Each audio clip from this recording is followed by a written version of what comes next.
tere! Tutvustan teile täna jälle erinevaid raamatuid, mida ma siis hiljuti lugenud olen. Ja kuna praegu on Põhjamaade kirjanduse nädal, siis keskendun Põhjamaade kirjandusele. Ja päris mitu kriminaalromaani on valikus, aga leidub ka muud. Ja esimene ongi Rootsi autori Mattias Edvardsoni Hauavälu. See on siis ka krimka ja üks päris põnev krimka. Et siin tegevus toimub alguses 1989. aastal ja tegevus algab siis sellega, et 8-aastane Robin läheb naabrilastega metsa peitust mängima. Naabrilapsed tulevad tagasi, Robin kahjuks ei tule. Ja kohe algatatakse muidugi otsingud.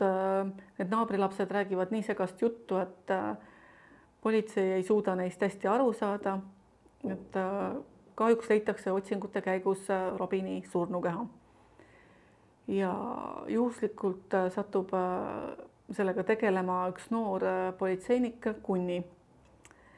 Ja tõesti need tunnistajate ütlused on nii vastukäivad ja segased, et paraku juhtumile lahendust ei leita.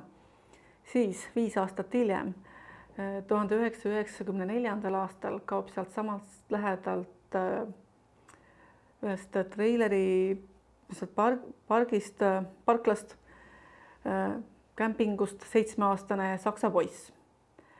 Ja kuna erinevad tunnistajad annavad ka jällegi erinevaid ütlusi, aga ühes asjas on nad üsna ühel meelel, et süüdlaseks võib olla poisi isa. Aga see nooruke politseinik Kunni, kes juhuslikult satub ka selle uurimise juurde, hakkab aimama, et need 2 juhtumit võivad tegelikult olla seotud. Et ametlik uurimine keskendub alguses isale, aga Kunni uurib seda juhtumit omal käel natuke edasi. Et leiavad siin lahenduse ka sellele kuriteole, et see politseinik Kunni, siis tema taust on ise väga huvitav, et ta on pärit sellisest perekonnast, kes on siis Jehova tunnistajad. Ja ta ise on sealt kogukonnast teatud põhjustel lahkunud, aga ta tegelikult igatseb oma pere järele. Aga kes tunneb neid Jehova tunnistajaid paremini, siis teab, et kui sa kogukonnast lahkud, siis sa teistega enam suhelda ei või. Et Kunni on selline noor naisterahvas, kes püüab suhelda oma ema ja noorema õega, aga see tal eriti ei õnnestu, et ta on mures ka oma selle noorema õe heaolu pärast seal kogukonnas, et ta kardab, et temaga juhtub midagi halba. Et selline hästi põnevusromaan, mis siis tõesti hoiab viimaste lehekülgedeni pinget üleval. Et see peaks olema sarja esimene osa, et järgmised ei ole veel eesti keeles ilmunud, et eks paistab, kas tulevad või mitte. Et siin on hästi palju sellist lugeja eksitamist, erinevaid pöördeid ja see, kes lõpuks süüdlane oli ikkagi natukene üllatus, aga selline hästi põnev raamat, et kes tahab pimedatel sügisõhtutel põnevust nautida, siis Hauavälu on selleks just õige raamat. Ja järgmine raamat on mul natuke kummaline, vähemalt minu jaoks oli ta kummaline, on Islandi saaga Nooleodi saaga. Ja see siis kuulub muinasaja või vanaaja saagade žanri, mille tekstid siis käsitlevad suurt rahvaste rändamise perioodi ja siis Skandinaavia viikingi ajal elanud legendaarseid kuningaid ja kangelasi. Et sellest saagade jaotusest kirjutab tõlkija Mart Kuldkepp siin raamatu alguses ka erinevatest saagade jaotusest, kirjeldab neid ja siis ta kirjeldab ka natuke seda Nooleodi saaga süžeed. et selle kohta saab siis siit algusest lugeda, enne kui üldse seda Nooleodi saagat lugema asuda. Ja selle saaga autor ei ole teada, küll aga on teada, et see on pärit Islandilt ja ilmselt on kirja pandud 13. sajandi teisel poolel. Ja see on siis säilinud mitmes eri variandis, mitmes eri pikkuses ja selline omamoodi raamat, et minu jaoks oli seda saagat natuke tõesti kummaline lugeda, sest ta räägib siin ühest mehest, kelle nimi on siis Odr, et hiljem saab ta endal nime Nooleodr oma vägevate tegude pärast ja siis ta kasvab üles kasuperes ja ühel hetkel ta lihtsalt otsustab, et läheb vaatama vanemaid ja läheb üldse rändama. Et selle rännakute jooksul ta siis sõdib erinevate kangelastega, erinevate kuningatega ja enamasti ta ka võidab. On siin küll üks tegelane, keda ta ei suuda võita kuni lõpuni välja, aga see ei ole ka päris inimene, et on selline pooleldi mütoloogiline tegelane. See Nooleodr elab siis tegelikult väga pika elu, oli vist 300 aastat, et selle aja jooksul ta peab hästi palju lahinguid ja mitte lihtsalt nagu mingi erilise põhjuse pärast, vaid lihtsalt nagu mõõdu võtmise pärast, et tema on nagu vägevam ja nii. Aga tema elu jooksul tal on ka rahulikke perioode, kus ta loob perekonna, tal on lapsed, aga kuna ta elab nii pika elu, siis ta põhimõtteliselt kaotab kõik, kes ta ümber nagu on. Et tänapäeva inimesele võib-olla ongi natuke kummaline lugeda lihtsalt, et inimesed sõdivad sõdimise pärast, aga tollal oli oluline panna erinevad teod kirjad, kui vägev inimene sa ikkagi oled. Ja see raamat ei koose ainult proosast, siin on ka luulet. Et minu meelest isegi luulet oli huvitavam lugeda siit. Ja mis on selle juures veel huvitav, on see, et lisaks Põhjamaade kohanimedele leiab siit ka Ida-Euroopa ja ka Eesti kohanimesid. Et kui ta rändab mööda maailma ringi, siis ta satub erinevatesse kohtadesse. Et soovitan neile, kes tahavad teada, millest saagad räägivad ja lihtsalt keda huvitavad sellised erinevad kangelaslood. Et selline omapärane Islandi saaga. Järgmine raamat on mul Norra krimi Jürgen Jäger Kameeleonid. See on siis olemas ka meie Overdrive'i raamatukogus Tallinna raamatukogud.overdrive.com. Et ta on seal soomekeelse audioraamatuna, et kes valdab soome keelt ja tahab siis kuulata raamatut, siis see võimalus on seal täiesti olemas. Ja see Kameeleonid on siis Oleviki põnevike sarja teine osa. Esimene osa on Varjujaht ja minu meelest see teine osa on üllatuslikult põnevam kui esimene.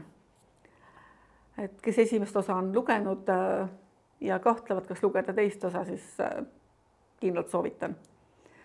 Et seekordses osas siis politseikomissar Olevik on puhkusel ja tal on tüdruksõber Hilde, kellega nad siis plaanivad minna Kreekasse.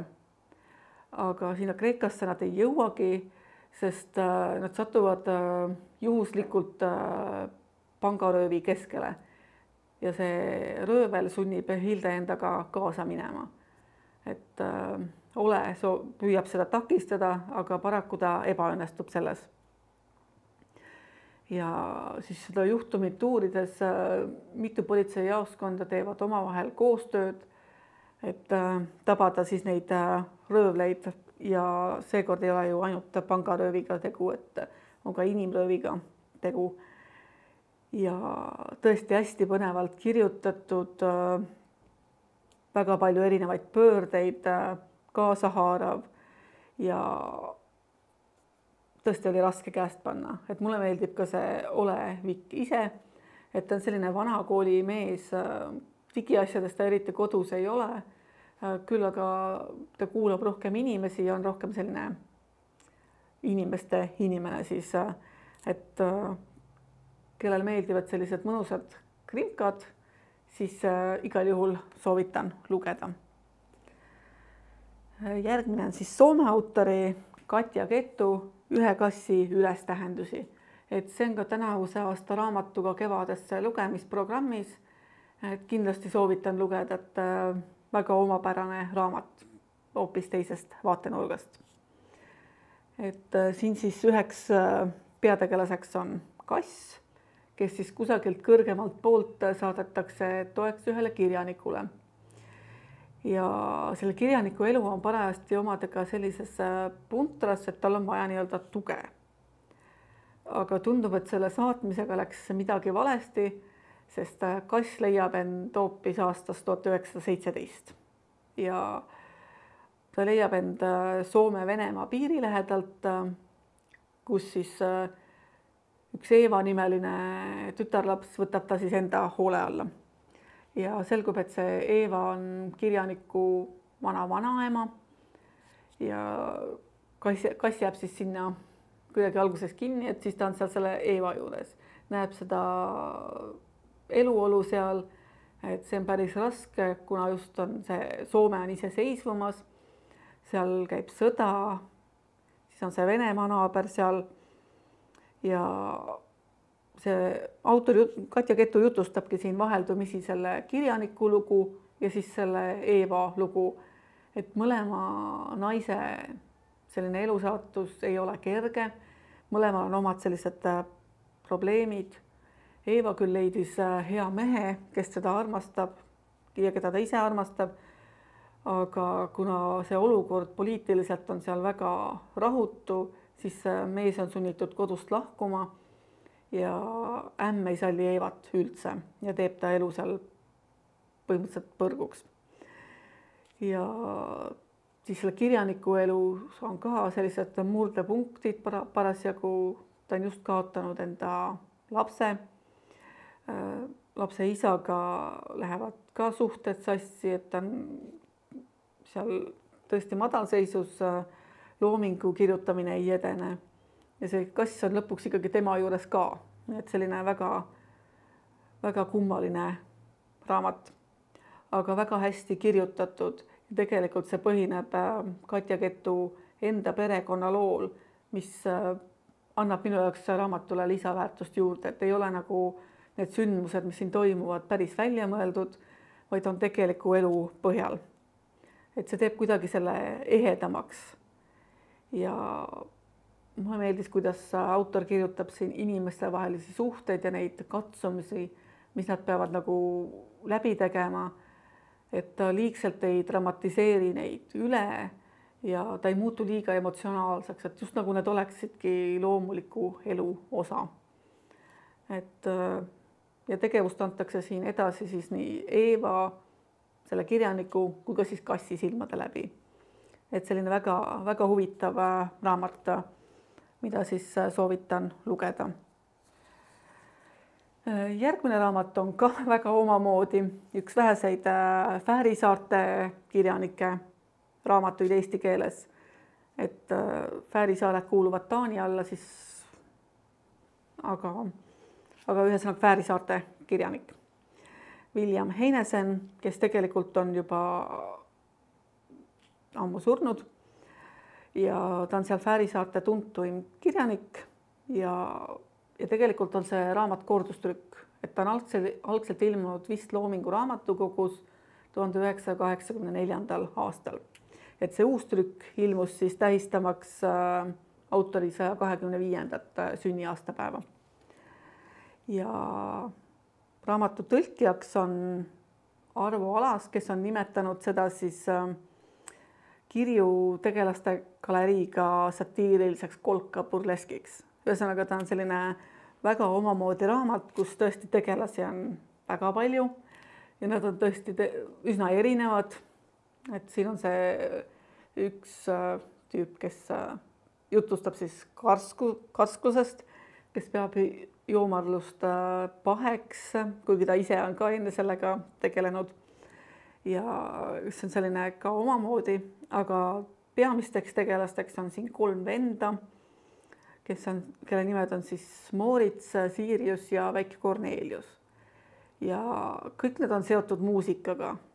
Ühesõnaga see kõik tegelased ükskõik mingit moodi nad ikkagi jõuavad muusikani.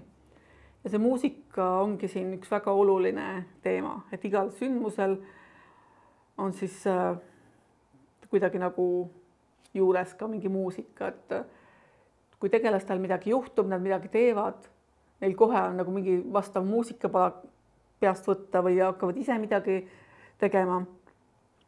Ja nende 3 venna perekonnad on siin olulised, et nendega juhtub igasuguseid asju ja see on tõesti üks omamoodi lugemine, et siin ka kõige rõõmsamatel sündmustel on mingi kurbuse tunne ka juures. Et näiteks on siin mitu erinevat pulmapidu, mis on selline rõõmus, tore sündmus, aga alati nende pulmapidude ajal juhtub ka mingi selline traagiline sündmus.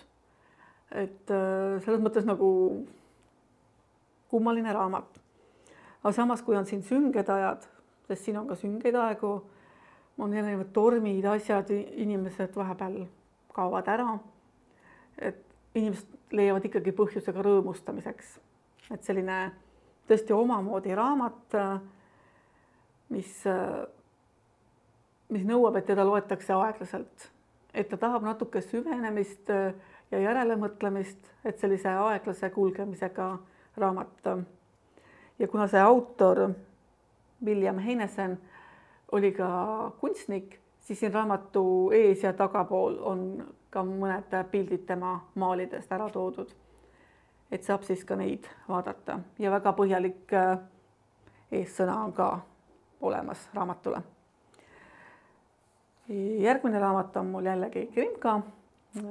See on noore autor Jorn Leerhorst, see ainus ja õige. Et see on nüüd sarja 4. raamat. Et eesti keeles on nad trükitud kuidagi kummalises järjekorras, et see on tegelikult ilmunud neist kõige viimasena praegu. Vähemalt peaks olema, kui ma midagi sassi ei aja. Et eelnevad osad on Võtmetunnistaja, Felicia kadumine ja Kui meri rahuneb. Ja seekordses osas peab William Wisting uurima üte kadumist. Et Larvikis, kus siis tegevus toimub, on parajasti suvi, on kuumalaine ja noor käsipallur Kaisa Berg plaanib minna jõusaali, aga sinna jõusaali ta kohale ei jõua. Ja tundub nagu mitte keegi poleks näinud, kuhu ta läks või mis temaga juhtus. Õige pea küll mingid vihjed tulevad, aga need nagu ei vii mitte kusagile. Ja puhkeb ka metsatulekahju, mille käigus siis leitakse puu külge seotud surnukeha. Tegemist on mehega, kelle juures siis leitakse ka üks surnud kass, kelle esikäpad on maha raiutud. Et selline hästi julm kuritegu ja see William Wisting ja siis tema meeskond uurivad, kes need teod toime pani. Samal ajal teeb asja keerulisemaks ka see, et seal on mingi vargustelaine, et nad peavad ka seda uurima.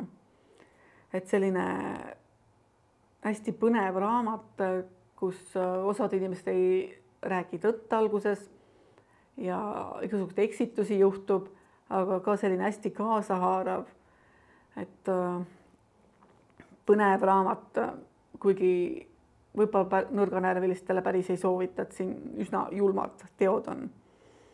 Et õnneks suudetakse see kuritegu siin ka lahendada, aga väga etteaimatav ei olnud, et selline põnev, kaasahaarav ja ootamatu Grimka. Et minu tänaseks viimaseks raamatuks on romaan, kelle autor on siis rootslane Anneli Fichtelius, Orelimängija tütar. ja selle raamatu tegevus toimub 1886. aastal Eestis. Ja raamatu peategelaseks on 10-aastane Tiio. Ja see Tiio elab Johani talus Eesti rannikul, kus siis elasid rannarootslased või rootslased. Tal on hästi palju, vist 2 õde, 2 venda, ühesõnaga selline lasterikas pere. Ja nad on Rootsi talupojad, kes siis harivad enda maad. Nad peaksid olema vabad, aga tegelikult nad peavad ikkagi maksma renti mõisasse, kus elab saksa parun ja nad peavad tegema seal ka neid tööpäevi ja tegelikult valitseb Eestit tol ajal üldsegi Tsaari Venemaa. Et selline väga kummaline kooslus, et Tsaari Venemaa on hakanud näitama enda seda võimu, tahab kehtestada rohkem seda Venemaa usku ja keelt seal, et lapsed peaksid õppima koolis mitte rootsi keeles, nagu nad on harjunud, vaid vene keeles ja propageeritakse ka õigeusku päris palju. Et Tiia on 10-aastasena juba harjunud tööd tegema, ta aitab ema igapäevaste toimetuste juures ja tal ei ole selle vastu midagi, et tema jaoks on see loomulik. Ühel päeval jääb ta siis silma sellele mõisa saksa parunessile, kes siis tahab teda enda teenijaks. Ja ta otsustabki sellest tüdrukust kasvatada endale siis teenija ja Tiost saabki lõpuks alguses teenija ja pärast siis parunessi kammerneitsi. Ja Tiial on muidugi endal ka unistused eluks olemas, et mida ta teha tahab.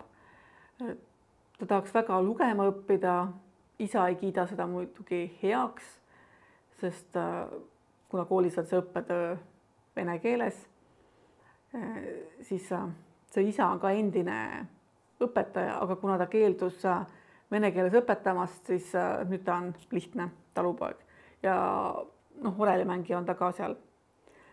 Aga Tiial õnnestub ikkagi tasakesi salaja lugema õppida. Ta on tart tüdruk, et tal õnnestub see päris hästi. Ja raamat on päris hästi kirjutatud, tal on rohkem selline jutustavas stiilis. Ja see on ka selline raamat, mis põhineb siis autori enda perekonnalool. Ja vaatlebki siis rannarootslaste elu Tsaari Venemaal.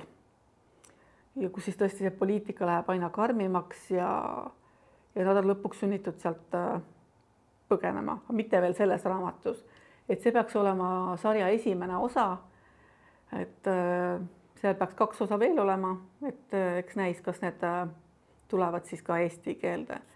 Aga tõesti kirjeldab siis selle paari perekonna kaudu rannarootslaste elu Eestis, kes tegelikult elasid üsna isoleeritult, säilitasid oma keelt ja kultuuri seal, aga siis Venemaa võim otsustas lõpuks, et aitab, aga siis tuleb teine maailmasõda ja nad on sunnitud Rootsi põgenema. Aga tõesti väga omamoodi kirjutatult, kaasahaaravalt, küllalt lihtne lugeda, et selline mõnus ajaviide pimedatesse sügisõhtutesse. Aitäh, et vaatasite, kuulasite, kaasa elasite ja juba järgmise korrani.